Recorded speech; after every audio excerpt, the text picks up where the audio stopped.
Ceiling fan মানে লাগাবো, ঠিক আছে, বলি দেখি একটা ভালো করে দেখে আর কি, ঠিক আছে, মানে শিকল কি এই শিকলটা লাগানো ছিল এই যে উপরে, ভাবতেছি দেখি শিকলটা কিসের সাথে লাগানো, ঠিক আছে, উপরে আদৌকে মানে রড আছে কিনা, মানে চিন্তা করছে দেখি কিসের সাথে লাগাই না, তো দেখছি পরে মানে লাইট দিয়ে দেখার পরে ভাঙছিলাম ভাঙার পরে দেখি যে রড, এই রড পাইছিলাম, ঠিক আছে, ভাঙার পরে দেখি রডের সাথে মানে শিকলটা আর কি,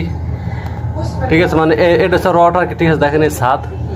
তো ছাদের থেকে রড নামানো আর কি, তো ওই রডের সাথে তারপর শিকলটা ছিল আর কি, ঠিক আছে, তো এতক্ষণ এটা ঢাকা ছিল আর কি, ঠিক আছে, মানে হালকা একটু মানে ছিদ্র ছিল, এতক্ষণ এটা পুরোটা মানে যে ঢাকা ছিল, পরে আর দেখেন আমি ভাঙছে, ভাঙে দেখেন নিচে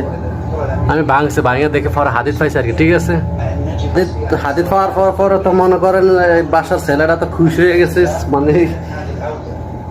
ঠিক আছে, তো এখন লাগাম আর কি, ঠিক আছে, মানে আমি হেরে বছর કોઈ সমস্যা না, এখন সমস্যা না, এখন এটা পরবো না, তো ঠিক আছে, তো নিটান্ডা থাক, টেনশন মুক্ত থাক, ঠিক আছে, তো এখন কী করবো লাগাম আর কি।